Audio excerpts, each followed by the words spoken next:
All right. Hello, everyone. Welcome. Thank you for joining. We're going to give folks just a few minutes to hop on in and get settled, and we'll get started in just a minute. So thank you for joining us today. While we wait for folks to come in, why don't you go ahead and let us know where you're joining from by using the chat on the right-hand side of your screen. Love to see where everyone is calling in from. Tampa, lovely. Utah, London, Chicago, Tampa, awesome. Cool. San Francisco, love it. Very nice. Awesome. Cool. Well, thank you again, everyone, for joining us. We can go ahead and get started. I know folks are still rolling in, but we'll just jump right into it. So my name is Nicole Kaysen. I'm the event marketing specialist here at Consensus, and I'm very excited to welcome you to today's session. So this webinar is presented by Consensus. Consensus is the product experience platform that empowers sales teams to deliver interactive demos, engaging product tours, and immersive simulations, unlocking stakeholder insights, reducing friction in the sales cycle, and accelerating every deal. And you can learn more at goconsensus.com. So before we jump in, I do want to invite everyone here to DemoFest X London. I know it may be far for some of us, but hopefully we can have some folks join us. It's on October 8th. We had a wonderful time in San Francisco and New York City earlier this year. So bringing the event across the pond. Hope you can make it. You can register at demofest.com, and I'll also pin the link in the chat as well.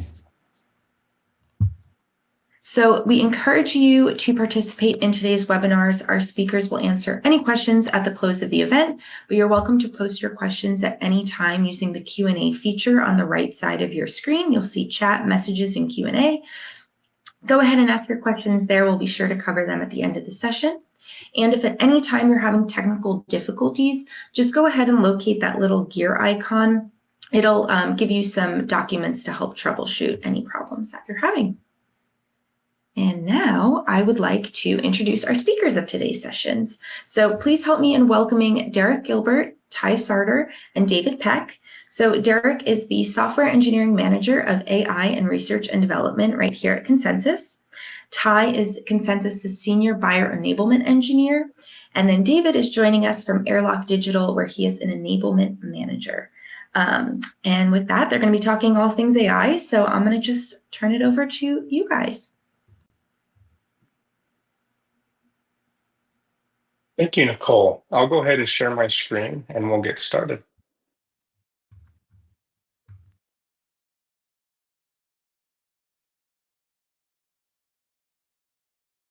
All right.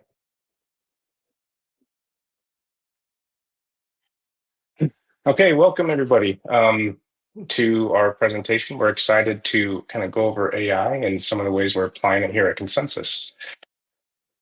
And this is the agenda for today. I am going to be delivering an AI crash course. David is going to be going over building content strategies. And then Ty is going to be going over AI for content creation, specifically using HeyGen. And then we'll end it with a Q&A. Okay, so AI crash course. Specifically, we're going to be going over how to learn more about AI, AI governance, best practices. We'll touch briefly on MCP, and then we're going to dive and do a lot in prompt engineering. So one of the things we wanted to touch on briefly was how we stay up to date with AI. AI is changing rapidly. Every week, there's something new that you need to learn, and there's a new term that you need to know if you're going to be working in this space. And so my favorite resource is the AI Breakdown. David's favorite resource is the Rundown AI. These are two, that's a newsletter, and the AI Breakdown is a podcast. Both are tremendous resources for staying up to date on all the latest terminology, latest breakthroughs, and how the AI is changing industries. The next thing I wanted to briefly touch on was AI governance. At any company, it's important to know some best practices around how to govern AI use and how to do it appropriately.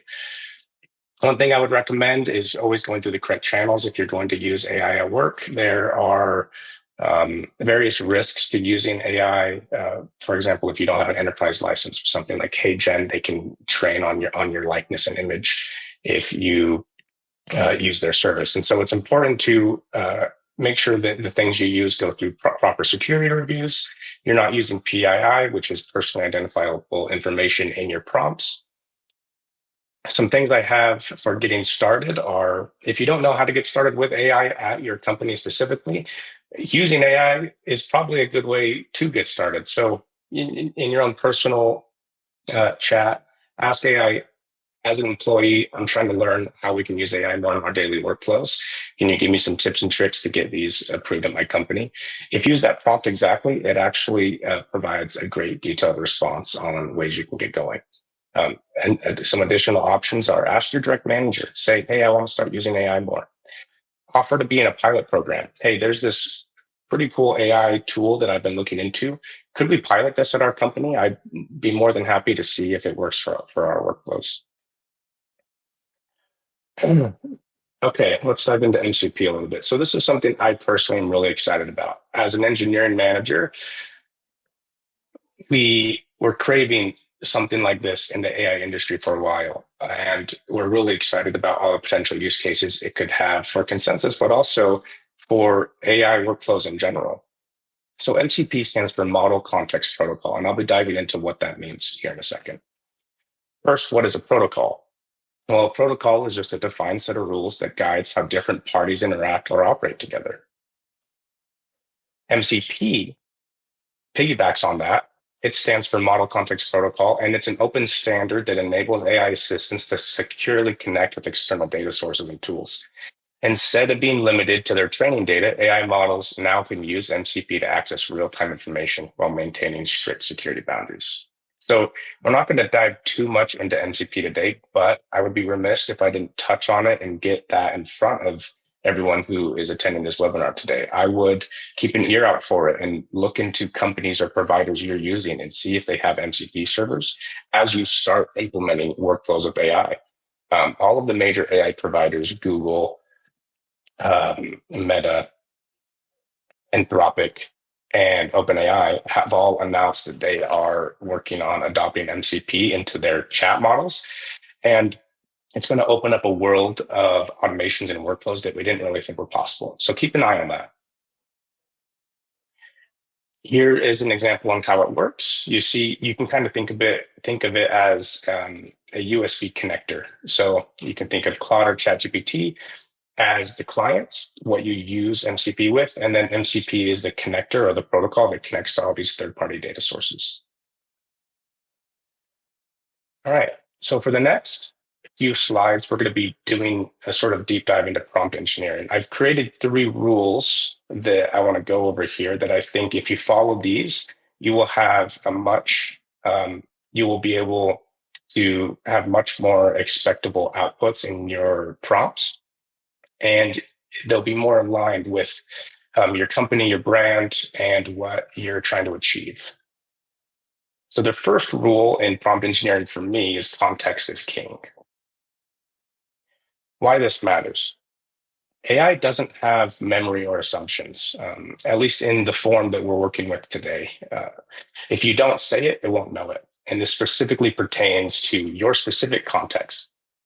Providing context sets the direction and avoids generic or off-target answers. So let's look at an example. So I have a context-poor and a context-rich example here. Both are trying to achieve the same thing. In the context-poor example, I'm saying, let's write a product demo script for our platform. Here are the product docs, and then you paste in the documentation. In the context-rich example, we say, write a 3-minute product demo script for blank company, evaluating our product. And then these variables are where you would put in your context. The top priority is shortening sales cycles. They're currently using spreadsheets. Keep it benefit driven, skip generic intros, and focus on pipeline automation and reporting. Here's additional context to draw from our product documentation. So if you look at those 2 prompts, you can tell probably which one is going to give you a better output. One draws from rich context that's specific to your use case, and one is very generic. Both will probably give you the same thing, but one is going to come across a lot more naturally. All right. Rule number 2 is give your prompt a role. And we'll dive into what I mean here. Roles shape tone, style, and expertise. Without them, the AI can sometimes guess. Guess is maybe a bad term, but for now, we'll just say guess, and sometimes badly. A clear role leads to answers that sound like they come from the right kind of expert. So here's an example of a role-based prompt. You are a blank, helping blank audience with blank situation. Here's what you need to know, and then it pastes in some relevant context. This is a diagram that I like to use when talking about role-based prompting. When you assign a role, you distill the direction the AI will go. So whenever you ask an AI a question, you can think of it having 1,000 different branches, and it's going to choose one of those paths to create an output for you. That's a very vague way of describing how the AI technology works. It's mathematically trying to find the next thing to say, but a much simpler way of thinking about it is just a branching operation. So when you give AI a role, it starts to distill the amount of options it can go through. So instead of going down these different directions, it's going to go down a direction that's more closely aligned with what you're expecting for that role.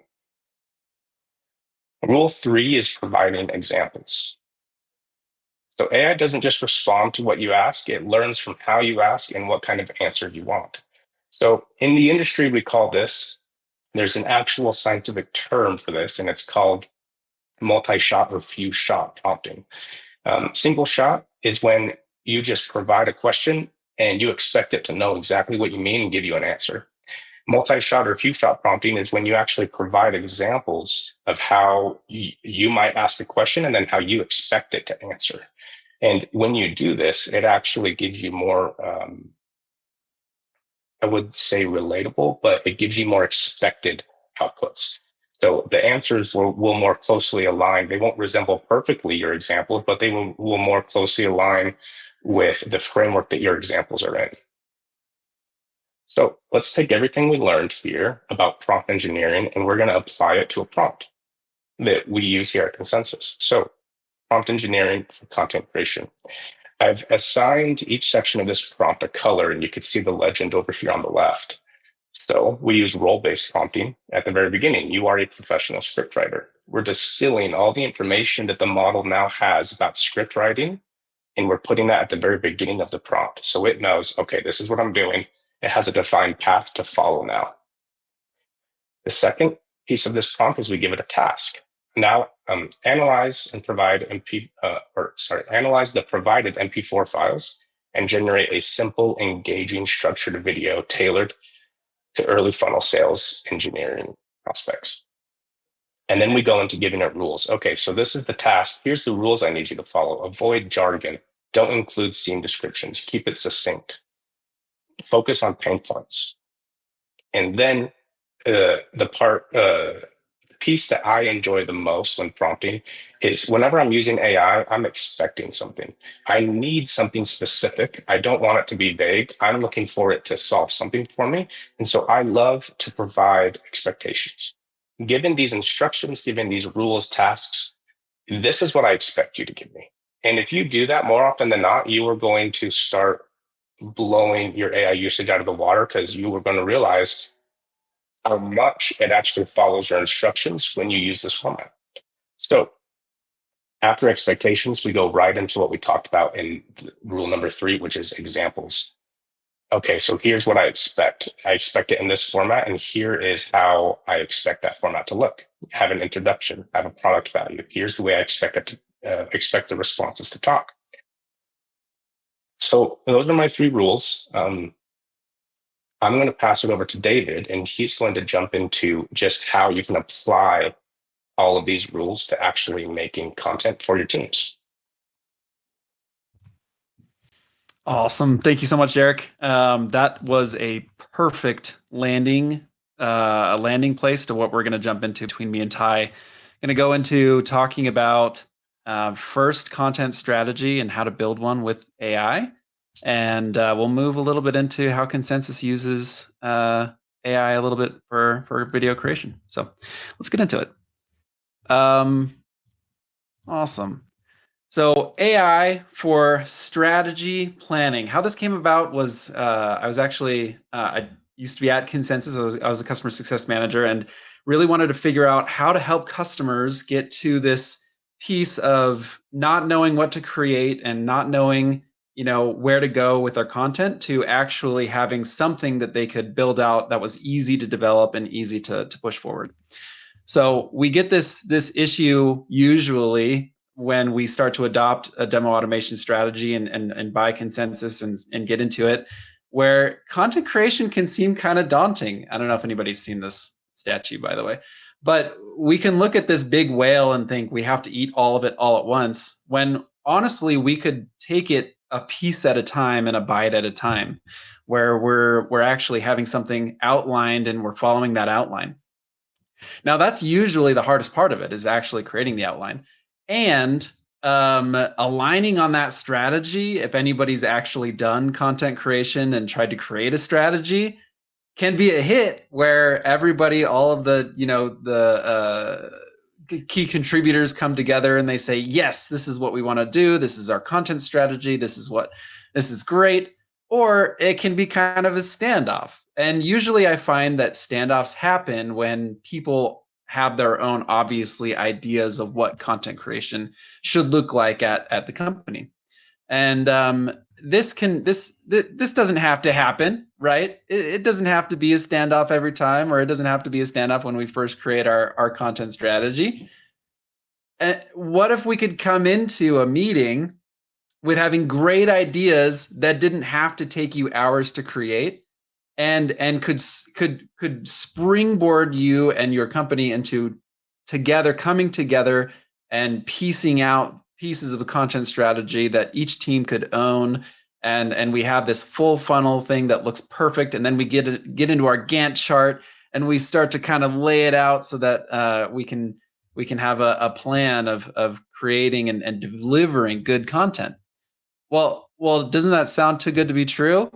Not in the age of AI. Like Derek talked about with his prompt engineering, we can actually engineer some of this and create some of this within AI. So maybe some of these guys can help. And specifically, some of those guys are NotebookLM. So I just kind of want to show you what the robots did for me. So I did some roboting and some prompt engineering. And I created a content strategy based off of the videos that I found online on YouTube from Consensus's website, and I had it spit out something for me here. So just to kind of go through this kind of talks through the rationale, the strategic rationale. Why is this the integrated approach?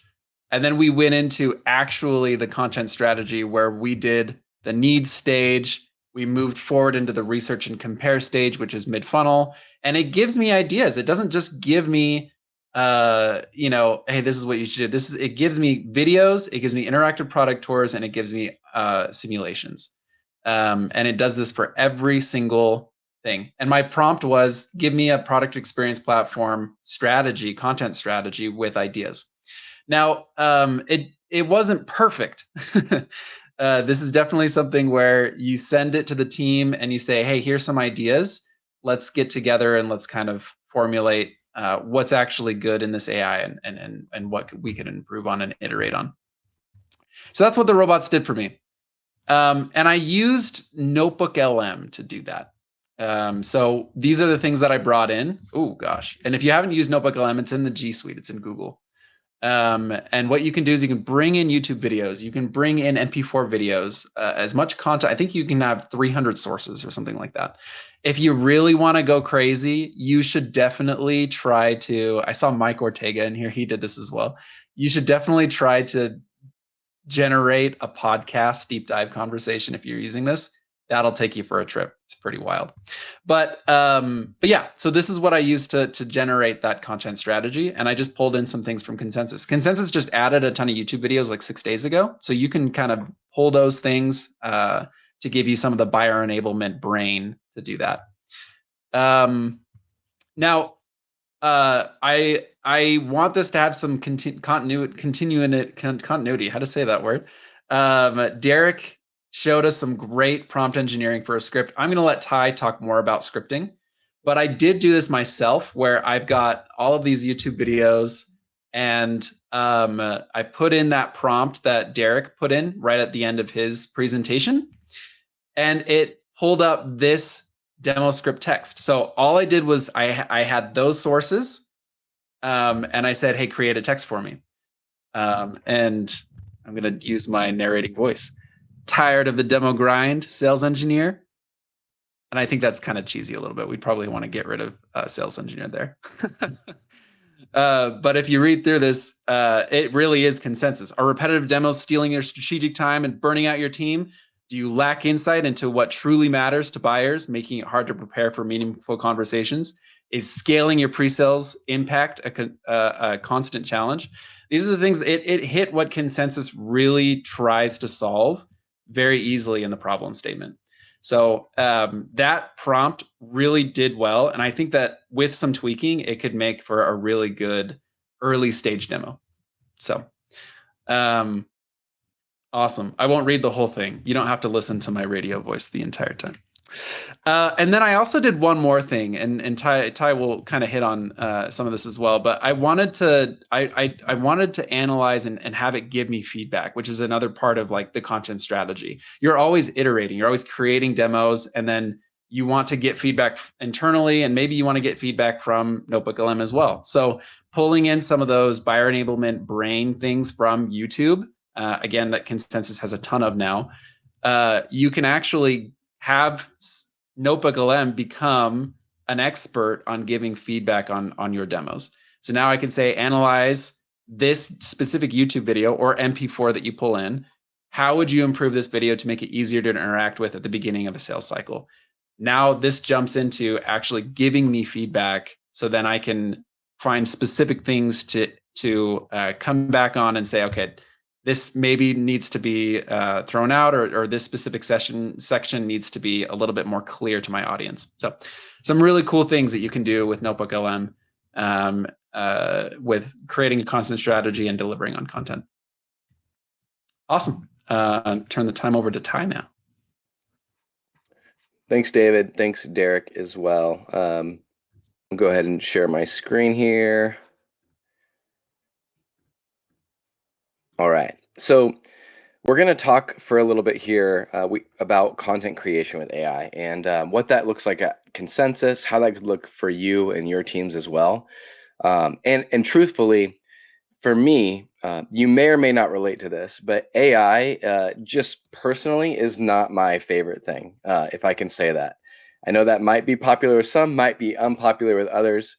But when AI started to grow and become viral, I really was apprehensive to it. You could really say that this GIF here really personifies me, somebody who was interested in looking at what AI could do for us, but not really interested in what it could do for us, if that makes sense. First of all, I didn't know where to start. I was very confused on where that was. And so if you're like that, going to webinars like this or checking out the different podcasts or things on the internet that Derek and David have shared are great. But I didn't know where to start. I didn't know how to add and bring content creation and AI together. It just felt kind of messy. And then when I did start, I was even more apprehensive because it wasn't good enough. I didn't think customers would like it. It didn't seem to be as polished as I wanted it to be. And quite frankly, I was concerned for my job. I thought, wow, this eventually is going to take over the work of content creators. And that was where my pride came in. I can do this. I've got this under control. I don't need some kind of an agent or bot to help me make the content. And after taking some time to really look and investigate what it can do and use it in my personal life just to try and see how AI could work for me, I started to come up with some reasons why I would want to use it. And then I found this from HeyGen's website, that 90.9% of people don't have a problem with a brand using AI generated videos in their content. And that really got me thinking, like, wow, people are actually okay with this. Maybe they do like it. Maybe it doesn't have to be perfect, but it can be helpful as long as we're being honest about it. And even the stats of 69.8% of people were likely to watch an AI generated video. That's a pretty high number of people. That's higher than the average view rate of a demo most of the time anyway. So I thought, wow, okay, maybe there is something to this. How can we do this? Comfort for me was increasing. So I was taking this deeper look, and I started to see even more that you can actually build trust and transparency through the way that you speak and use AI in your tools. For example, 75.6% of people they believe that it's important that you just make sure and disclose that you're using AI in your tools. So for us, if we make a demo, we try to emphatically share that it was made using an AI avatar or things like that, which we'll get to in a moment. And it just builds more trust. So then I started to see, okay, we can actually do this. We can make content with AI, whether it's an avatar, whether it's a script, whatever it might be, we can do that and people will enjoy it. They'll like it, they'll engage with it, and we can still build trust in the process. And once I got over those things, it started to lead to the question, how do we do that? How are we actually going to make this work for us at Consensus? So started digging in. David likes to use Notebook LM. I personally use Gemini. I could use both. They both could do what we're kind of showing here and looking at, but Gemini for me allowed me to create what's called a gem. It's like my own bot, my own agent, and I call it the Consensus scriptwriter. And every single demo that we make at Consensus now goes through this process. You can see on the left side there, I've built some instructions. Those instructions tailor it specifically to look for things on our website. So any thought leadership that we've shared. It also has things like G2 reviews, so we can get some unbiased opinion of customers in there as well. It talks about anything from our knowledge base, so any kind of how-tos and meticulous data. And then I add in other knowledge as well. So different presentations, different documents that we have, the sales deck that everyone sends out, that's in there as well. And I built this gem or this bot essentially for all of our demos. And the way that we like to do this at Consensus is we get everyone on board that's going to be a part of a script. So if it needs to be the entire sales team or maybe the entire revenue team, and we're including sales, pre-sales, marketing, CS, whatever that might look like, we get everyone involved and we come up with the topics. And then we throw those topics into this gem where it starts to create a script for us. Here's an example of where we started. So we just launched yesterday a new demo that is what we call our champion demo. And this champion demo is our most popular demo that we send out. It's to help get other personas involved in the demo. And so when we started it, we started with this simple prompt. Build a script for a video that's about 3 minutes long. This script will be used to sell Consensus to the pre-sales persona early in the sales funnel. So we started there. And as we built this out, we got all of these different demos. I think there's over 25 demo videos total. So 25 scripts that we had to create for each of these different personas and their feature videos. And got these created, had some oversight and other people look at them, make sure they sounded good. It sounded like branding that we wanted. Marketing was on board with it. And then we brought it back to the leaders of these teams, got their buy-in, and everyone was like, this is great. Let's create this demo. We've got a couple of weeks left to do it before our deadline. And so I started to record the demos, just like I always would, using the script and adding video to it and everything like that. And what I started to realize really quickly is, oh no, all of these videos are just saying the same things in different ways. We made essentially all of these scripts in a vacuum where they all were alone and separated from each other. And then we brought them all together. And I realized this is not good. How are we going to fix this? And so I want to just take a moment to share this quote that is directly, I don't know if you can quote Gemini or quote AI tools, but I want to get this through. When you're creating this thing, something we learned is that artificial intelligence is only as intelligent as human intelligence that's guiding it. So I'll say that again because it was a little wordy. Artificial intelligence is only as intelligent as the human intelligence that's guiding it. In other words, this stuff is really cool. It really works, but it does require you. It does require a human element to it to make sure that it's guiding it correctly. So I had very limited time to change these demos that all sounded alike, get approval, and get it sent back out. So what I did was I got more descriptive. I gave it more of that human intelligence. And you can see here, I'm not going to read this whole thing out, but what I ended up doing is I took this entire demo, which was 4 or 5 feature videos, and I put them all together and asked it to make the different scripts together as one. And it did so, and they sound so much better and work together in harmony to get with one another in a way that they did not before. So now they all hit on the topics, they all hit on the pieces that they need, and they do so in a more congruent way. And so I want to just highlight that for a moment, that the way that you prompt these things, talking about prompting is not the most fun part of AI, but the way that you prompt them is extremely important. And the only way to get better at prompting is to just do it. Practice doing it, practice doing it, and practice doing it. The more that you do it, the better it will get.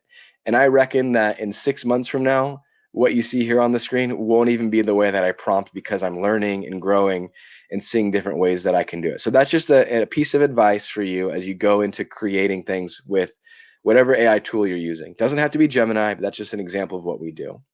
So on the back end, here's kind of what a script looks like.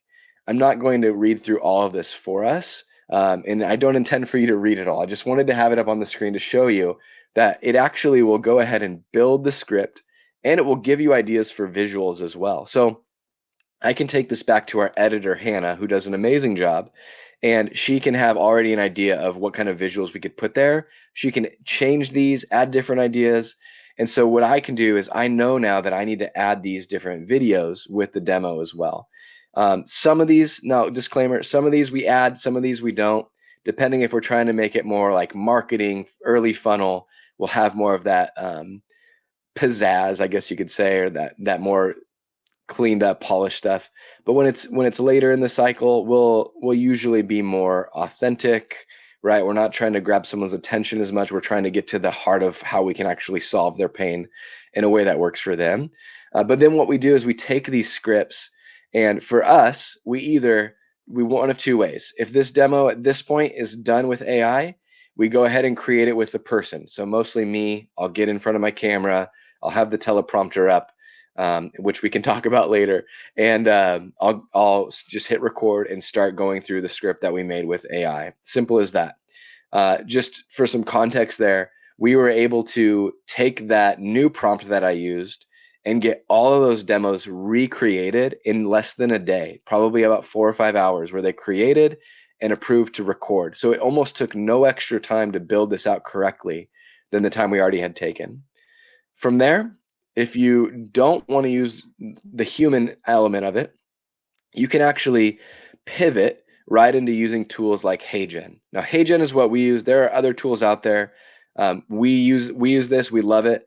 Disclaimer on our end, like Derek said before, governance is extremely important. This is an example of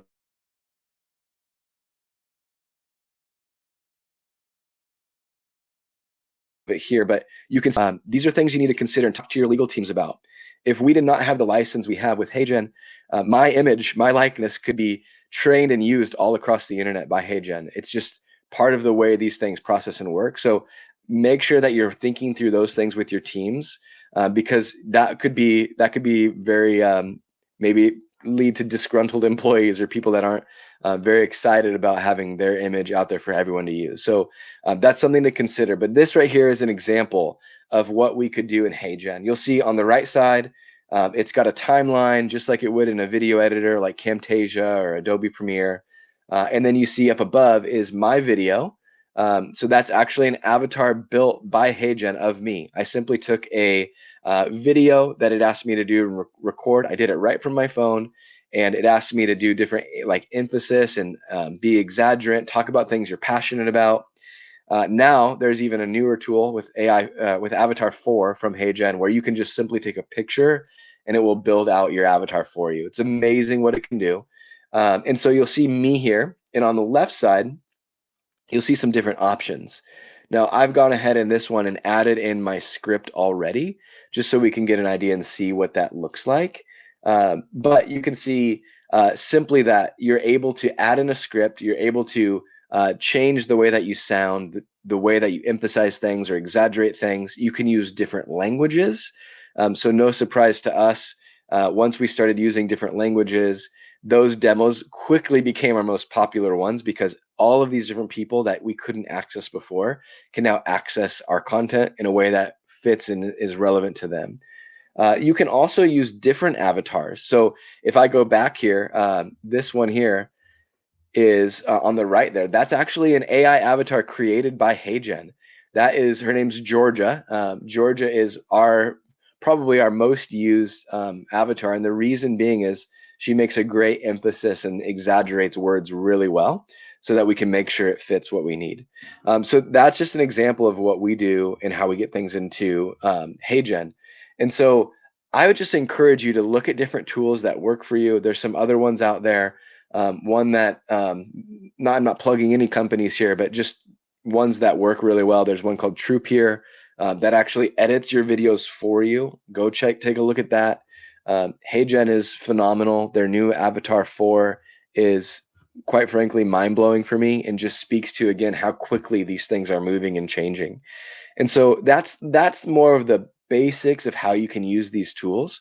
I'll point out that when I started using HeyGen to make these videos with my avatar, I didn't like the way that it would use voice inflection on some things. So for example, we have a word in our tool belt called demolytics, right? It's our analytics tool system, but demolytics is not a real word.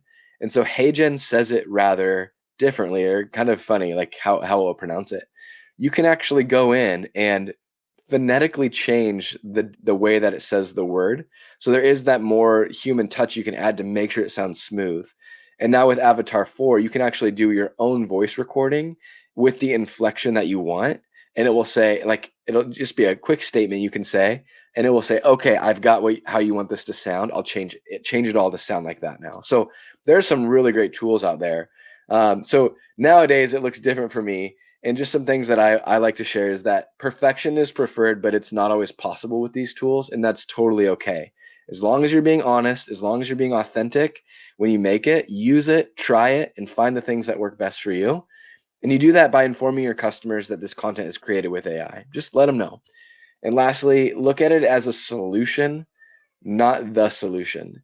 At first, when I finally committed and I was like, okay, I'm totally interested in using this tool, I thought everything needs to be AI generated. We need to do it through HeyGen. Let's do it this way, make it work. This is going to be fantastic. And then I started making content and realized, wow, this is actually, because of adding in the different scripts and fixing issues and changing the exaggeration and emphasis on terms and words, this is actually taking me longer to create than it would be to create something by myself. And so take the time to really learn what those things are for you and your teams, as it's going to be different for everybody. So when I say it's a solution, not the solution, that's what I mean. And for us, maybe this is a tip as well.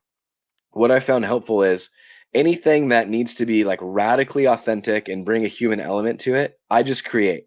I use AI for all the scripting tools, for at least the first draft. But anything that's more tech heavy and doesn't require as much of that personal touch, we'll go ahead and plug into HeyGen for an avatar. So for example, the new demo we just came out with, well, first of all of our demos now have AI a part of them in some sort of way, which is very cool to say. But those early funnel demos, those are personally made with myself or someone else. Later on in the funnel, like our GDPR compliance demo, or a deep dive into how our simulations work, those are all made with AI specifically. It's not a person, it's an AI avatar making it, and people enjoy it. They watch it and consume it just like they would any other way. So that's all I've got. I'll stop there, and thanks for listening to my long-winded solutions. Awesome. Thank you guys so much. That was really great content, great information. As someone who's trying to utilize AI more in my job, I found this very beneficial. And Ty, you had some great quotes and one-liners there. You're going to have to start like an AI t-shirt line with your with your quote. So at this time, we're going to open the floor for Q&A. So go ahead and drop any questions that you have in the Q&A on the right side of your screen. I'll give everyone just a minute if you have anything. I think one question came through already, and that says, what are some of the pain points of AI and using AI, and how do you handle them?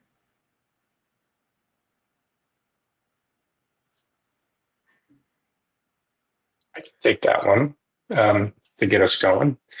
So I think Ty touched a little bit on this, and it's so new that sometimes you feel like you're wasting time learning how to use it.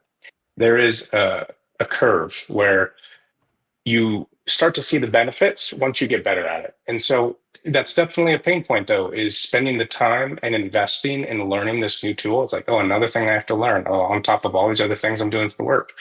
I would say, though, the personal investment you make in learning how to prompt and how these tools work and the sort of themes of all these tools, I think will pay off in the long run, not just in the coming year, but in the coming 10 years as AI kind of puts itself in every part of our life. I think it's going to be important. So I would say that's definitely a pain point. I run into it. I'm running prompts every day. I'm the engineer of our AI team. We're developing a lot of interesting things with AI right now, both internally and for our product. And it can get frustrating, but I think it's a skill that you just kind of start to learn and develop. And so I would say I would encourage everyone to understand that there is a learning curve, but it's worthwhile, I think, to push through some of those roadblocks you hit. So. To add on to that, Derek and I actually talked about this when we met a couple days ago, and we talked about how sometimes AI, as like if you prompt it and you keep prompting it and you keep trying to edit that prompt, it's like it gets dumber. It's like artificial non-intelligence. And I think sometimes it takes you kind of going back to square one and prompting better on your first prompt, or just like killing that chat and just making just trying to get as much information to AI to give you a good output as possible. And that takes practice, as Derek was talking about. But Yeah, I'd say too, from the creation side of things, these things, what's a pain point for me is every time I go to use AI tools, they're different. And so that just speaks to how like the evolution of this is happening. Like, for example, I forgot to even mention HeyGen now has an MCP, right? So you can connect, like Derek was talking about with MCPs, you can connect that now to your script writing tools or other things as well to say, cool, now make this into a demo. I haven't even got to play with that kind of stuff yet.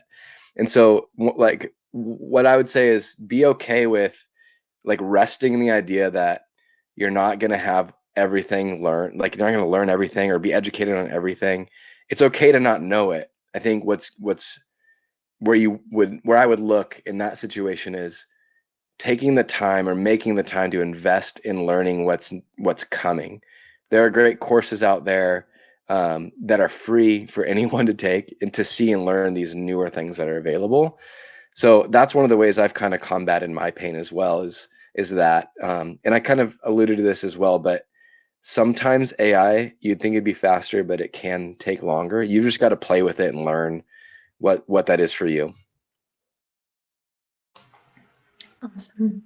Yes, I definitely think it's a kind of practice makes perfect situation sometimes.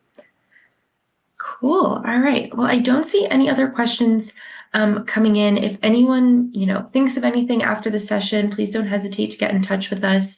I did share a link to our webinar evaluation, so please feel free to share with us how we did today, and give us any feedback on what you thought. We appreciate feedback.